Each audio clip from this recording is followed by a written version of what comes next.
Olá, está começando mais um Meio Ambiente por Inteiro, o programa que discute e analisa temas que fazem a diferença no dia a dia de todos nós. A queimada é um processo de baixo custo usado para limpar uma área de cultivo, renovar a pastagem ou facilitar a colheita da cana-de-açúcar. Apesar de trazer benefícios a curto prazo, esse método, bastante utilizado por pequenos agricultores, traz diversos prejuízos ao meio ambiente. Para falar sobre as queimadas, eu recebo aqui no estúdio a coordenadora substituta de emergências ambientais do Instituto Chico Mendes de Conservação da Biodiversidade, ICMBio, Ângela Bárbara Garda. Olá, Ângela, seja bem-vinda ao nosso programa. Obrigada, Carolina. É uma satisfação estar aqui com vocês para conversar sobre o tema queimadas. Muito obrigada. Também está conosco o chefe do Preve Fogo, Centro Nacional de Prevenção e Combate aos Incêndios Florestais do IBAMA, Rodrigo Faleiro. Olá, Rodrigo, também é um prazer tê-lo conosco. Olá, Carolina, é um prazer estar aqui no programa Meio Ambiente por Inteiro, falando desse tema tão importante quanto as queimadas e incêndios florestais no Brasil. Muito obrigada. Antes de darmos início à nossa conversa, vamos saber como os bombeiros trabalham na prevenção das queimadas. Balões, fogueiras, cigarro e fenômenos naturais. Várias são as causas das queimadas nas matas do Brasil.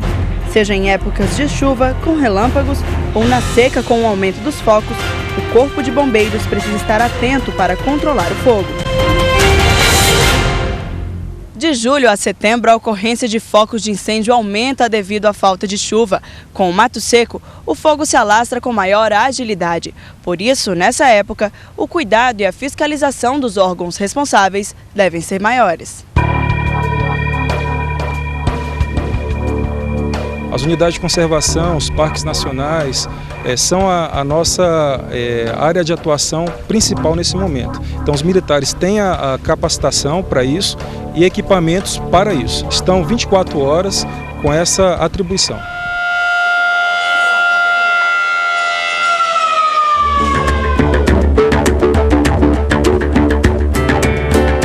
A equipe do Corpo de Bombeiros, responsável pelo controle de incêndios ambientais, já é treinada para entrar na mata.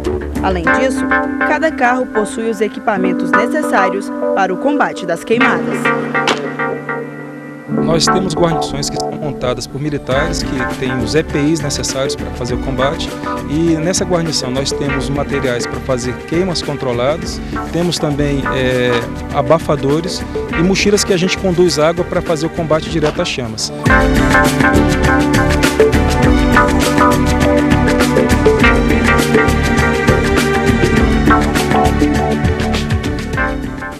Ângela, qual é a diferença entre queimada e incêndio? Eu começaria dizendo sobre o fogo bom e o fogo ruim. A queimada, ela tem uma intenção de servir como ferramenta de produção agrícola ou pecuária. E ela é planejada, ela é feita de maneira controlada. O incêndio é um fogo que saiu do controle e está atingindo uma área imensa que precisa de ser protegida. E, Rodrigo, por que as queimadas ainda são tão utilizadas? As queimadas, elas estão ligadas muito à questão econômica e cultural dos agricultores brasileiros, né? Em grande parte do país, principalmente os pequenos agricultores, eles utilizam muito as queimadas para fazer as suas roças de subsistência, para ter a sua própria segurança alimentar. E isso, além de uma questão econômica e de segurança alimentar, é uma questão também cultural. Essas pessoas sempre produziram dessa maneira e é muito difícil você mudar isso, né? Além disso, saindo das pequenas propriedades e indo para as grandes, nós temos essa questão econômica muito forte. Muitas vezes é mais fácil você colocar fogo numa pastagem do que você renovar ela, do que você aplicar adubos, calcário, né? Ter um meio de produção mais intensivo. E por isso se usa tanto fogo no Brasil. Entendo.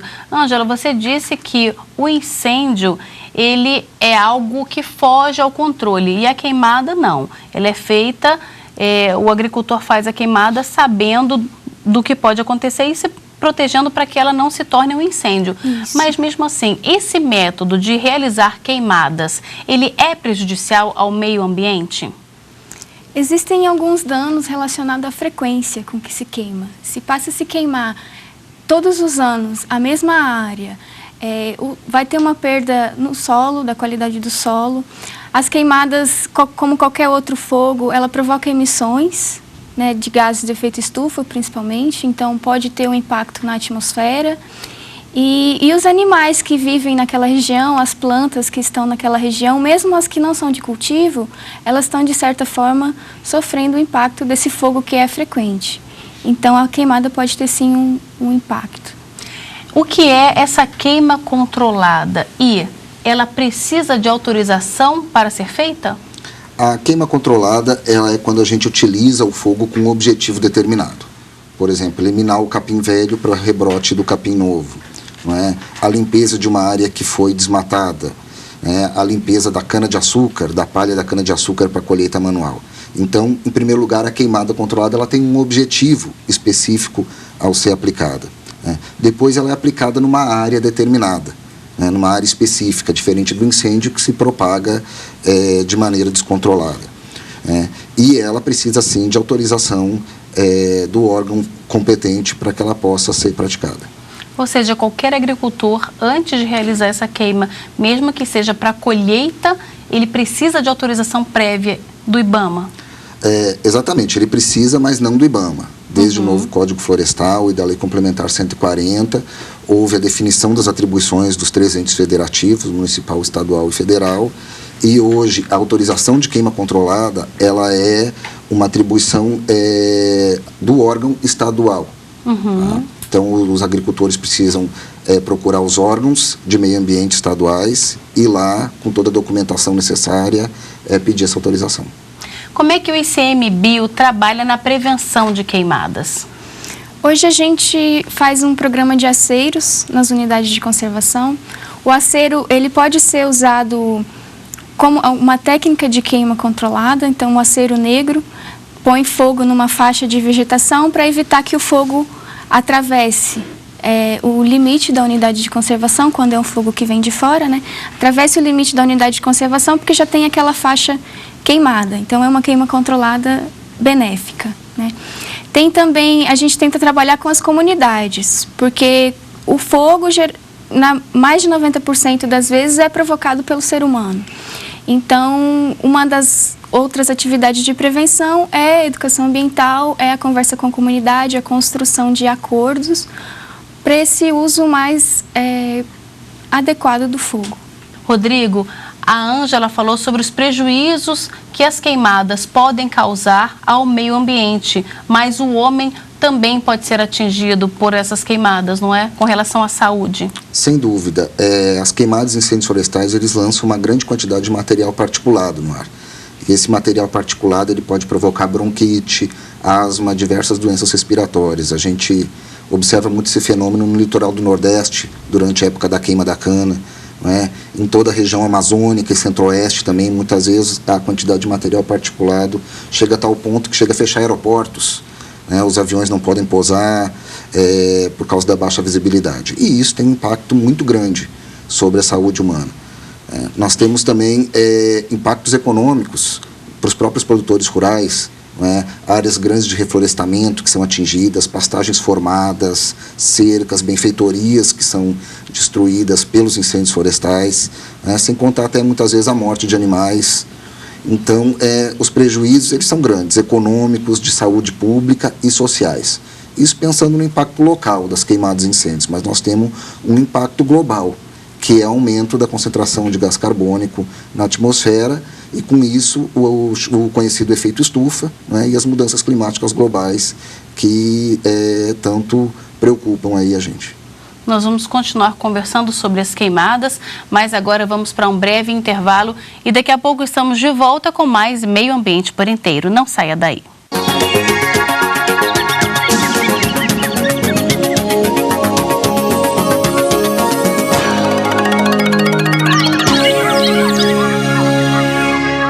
Estamos de volta com o Meio Ambiente por Inteiro, que hoje fala sobre as queimadas. Participam do programa a coordenadora substituta de emergências ambientais do Instituto Chico Mendes de Conservação da Biodiversidade, ICMBio, Ângela Bárbara Garda.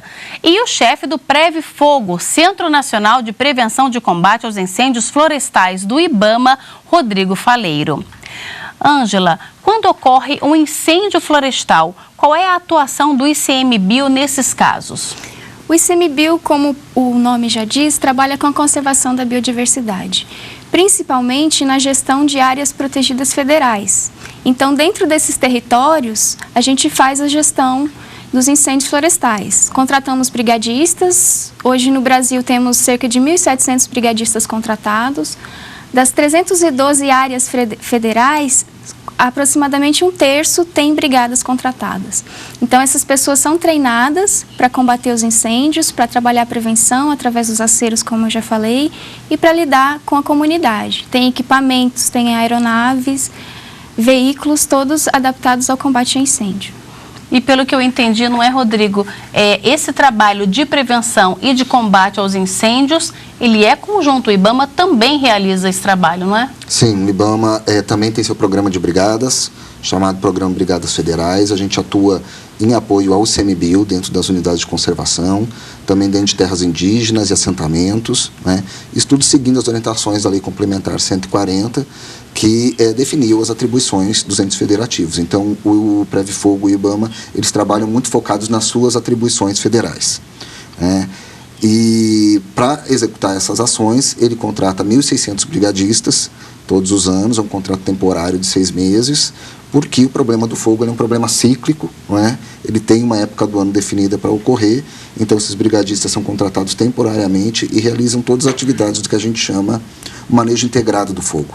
Então, desde a prevenção, no sentido de educação ambiental, construção de aceros, preparação, planejamento das ações, o combate de incêndios florestais e a recuperação das áreas. Qual a época do ano em que as queimadas são mais comuns?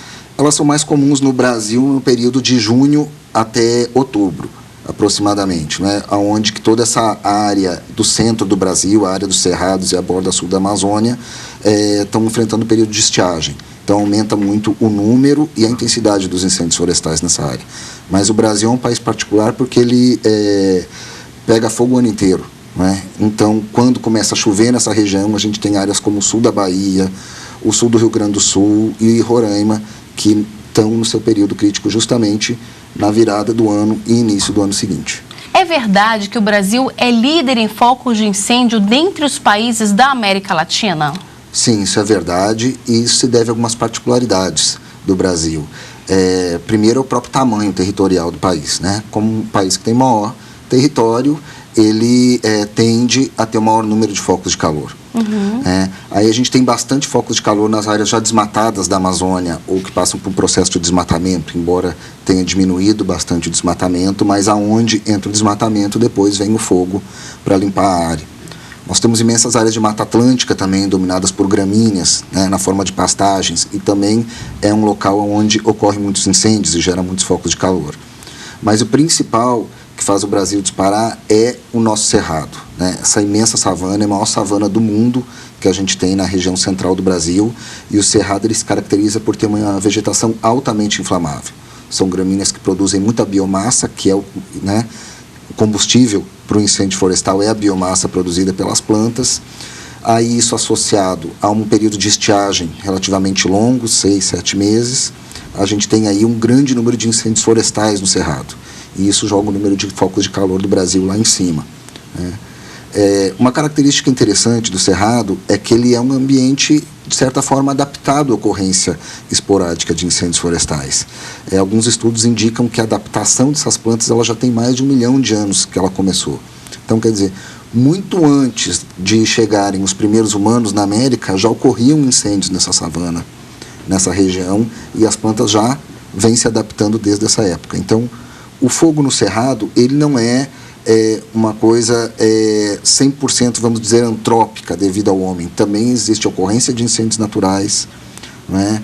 E esses incêndios naturais, eles têm papel dentro desse ecossistema do cerrado, e provavelmente, principalmente nas áreas protegidas, como terras indígenas, unidades de conservação, a gente dificilmente vai ter um fogo zero, quer dizer, nunca mais tem incêndios nessa enorme região. Provavelmente a gente vai ter que conviver com esses incêndios esporádicos, e o que a gente tem que fazer é ter um trabalho inteligente, eficiente, né, em cima desse problema do fogo nessa região, né, sabendo que o fogo zero muito dificilmente nós teremos e talvez não seja nem desejável, então tem um regime de fogo adequado a essa região. Diante disso que o Rodrigo explicou, Ângela, você também citou no começo do programa que existe o fogo bom e o fogo ruim, ou seja, nem toda queimada então é maléfica? Existe a queimada boa, como eu já citei, ela é uma ferramenta agrícola, né? Então é um meio de produção. Isso é bom. E tem a questão também da biologia das espécies. O Rodrigo acabou de dizer, o cerrado evoluiu com o fogo. Então a cara do cerrado hoje tem muito a ver com o fogo que vem existindo ao longo de milhares de anos. E então, desse ponto de vista, existe sim uma queimada benéfica, né? Tanto para a evolução das espécies, quanto para a economia local, a economia, né, produção agrícola. E, Rodrigo, o que vem a ser um manejo integrado?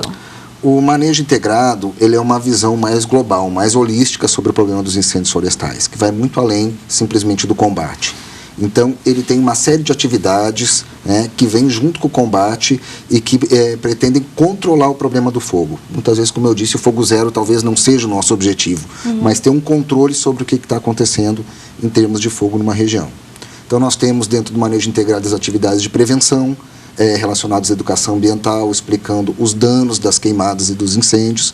Para quê? Para que as pessoas tenham mais cuidado, tenham mais consciência e com isso diminuam o número de focos de incêndio que acontecem, né, facilitando o nosso trabalho. Tem os trabalhos também de aceramento, porque muito dificilmente nós vamos ter, nunca vamos ter uma ocorrência. Ou vai ser um acidente, né, mas por algum motivo quase sempre acaba ocorrendo algum incêndio. Então, a construção de aceros, de barreiras para a propagação desses incêndios também entra no manejo. A preparação, o planejamento para o combate dos incêndios, a recuperação das áreas e a gente fecha esse ciclo todo com o próprio uso do fogo, né, através de queimadas prescritas ou controladas para diminuir a quantidade de combustível. E é importante ressaltar, nisso que a Ângela falou, de que as queimadas, elas trazem sim problemas, né? Elas trazem problemas de saúde para as pessoas, provocam incêndios florestais, provocam uma certa degradação do solo. Então a utilização de queimadas, ela tem sim o seu lado negativo. Mas o que a gente vê é que em alguns ambientes você ficar com essa política de fogo zero, quer dizer, evitar qualquer custo que entre o fogo, ela pode ter uma consequência inversa. Quer dizer, a gente passar a ter incêndios cada vez mais intensos, não é? Incêndios cada vez mais difíceis de controlar, perigosos até para os próprios brigadistas que estão fazendo o combate, para as próprias vidas humanas, como a gente vê em outros países, que morrem tantas pessoas. Então, a gente tem que cuidar muito com essa questão da utilização do fogo. Não é para utilizar fogo no cerrado, a qualquer hora, de qualquer maneira. Essa questão do uso do fogo, da queima prescrita, ela é uma coisa que tem que ser muito bem avaliada e muito bem estudada, como está sendo feito hoje em dia por IBAMA e CMBio para aplicação dentro de unidades de conservação e de terras indígenas. Uma discussão profunda sobre isso com outros países que já tiveram essa política, né, e que estão procurando aprender com os acertos e os erros deles para poder aplicar no Brasil. É complicado recuperar uma área que já foi queimada várias vezes? Como é que vocês realizam esse trabalho de recuperação dessas áreas? Depende muito da característica da área, de como ela está nesse momento. Nas unidades de conservação do Cerrado, por exemplo, existe uma matriz de vegetação natural muito forte ao redor da área que queimou. Então, a própria natureza se encarrega de recuperar essa área, né? A gente deixa em descanso, protege que venha um novo fogo ou controla o regime de fogo que está incidindo naquela área e a área dá conta de se recuperar. Na Amazônia e na Mata Atlântica, que são ambientes sensíveis ao fogo, eles não evoluíram com a presença do fogo, é preciso uma certa intervenção, mas também, de novo, vai depender do grau de degradação da área. Quando existe uma matriz nativa de vegetação próxima à área queimada, as plantas, os animais dessa matriz nativa vão se encarregar de colonizar a área queimada. Se não, tem outros programas específicos de recuperação de área degradada que podem ser utilizados para recuperar. Na hora que vocês vão combater um incêndio, vocês buscam saber se ele é ou não criminoso? Sim, os brigadistas, cada combate de incêndio que eles realizam, eles preenchem um relatório, com um relatório de ocorrência de incêndios, onde eles colocam a causa do incêndio. E dependendo dessa causa, dependendo dos indícios que a gente vê, a gente costuma mandar uma perícia, que é chamada investigação das causas e origens do incêndio florestal, onde esses peritos eles vão percorrer toda a área e vão procurar identificar a origem desse incêndio, e também os causadores dele. Uma vez fechado esse ciclo, aí a gente pode responsabilizar as pessoas. Se for um criminoso, como você falou, aí ele vai responder criminalmente por esse ato, pode estar previsto até 2 anos de pena de prisão, mais multa, mais a reparação dos danos. Tá? Então, a gente procura, sim, responsabilizar as pessoas, caso seja criminoso. No caso de uma queimada sem autorização, aí não é um processo criminal, é um processo administrativo, mas também ele vai ser multado e a sua área vai ser embargada. Então é importante que as pessoas, ao fazer uma queimada, tenham autorização para evitar a multa e o embargo da área, mas mesmo sem autorização, que elas tomem cuidado, porque é melhor você ser multado e embargado do que você ser processado criminalmente por ter provocado um incêndio florestal, que é um crime grave, sujeito até mesmo à prisão. Quais são os cuidados que as pessoas que promovem queimadas devem ter? E o que fazer para evitar que essas queimadas se tornem incêndios? Precisa de um planejamento.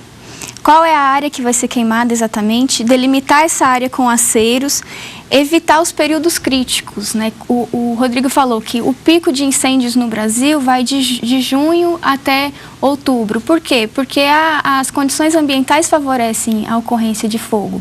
Então, em dias de baixa umidade, de muito vento, é muito fácil que essa queimada saia do controle e se transforme num incêndio. Os estados, durante a autorização, eles já devem estar prevendo qual é o período adequado para a realização da queima. Então, é provável que essas autorizações já saiam de maneira a não ser no período crítico e já deve ter um croquis da área a ser queimada com todo um planejamento adequado. Mas os produtores rurais, as pessoas do campo, podem fazer o seu papel. A gestão ambiental prevê isso, não é só a administração pública, todos nós temos a nossa função na gestão do meio ambiente. Então, as pessoas podem sim fazer o seu papel de prevenção, que é isso. Não colocar fogo em dias muito secos, com muito vento, fazer acero na área que vai ser queimada, uma largura adequada e outros cuidados que, fugindo um pouco da queima controlada, os incêndios também acontecem com o uso básico do fogo para uma fogueira, para caçador, para acampamento, às vezes até uma senhora no sítio que vai queimar um lixo e não toma os cuidados necessários, esse fogo escapa, sai do controle e transforma-se em um incêndio. Então, tudo isso tem que estar sendo olhado. O fogo é bom, mas pode ser ruim se não tomadas as devidas precauções. Muito obrigada pela presença de vocês dois aqui no nosso programa. Obrigada também. Obrigado. E nós ficamos por aqui, mas na semana que vem a gente volta a se encontrar em mais um Meio Ambiente por Inteiro. Se você quiser enviar alguma sugestão, anote o nosso endereço, meioambienteporinteiro@stf.jus.br. Obrigada pela sua companhia e até o próximo programa. Tchau!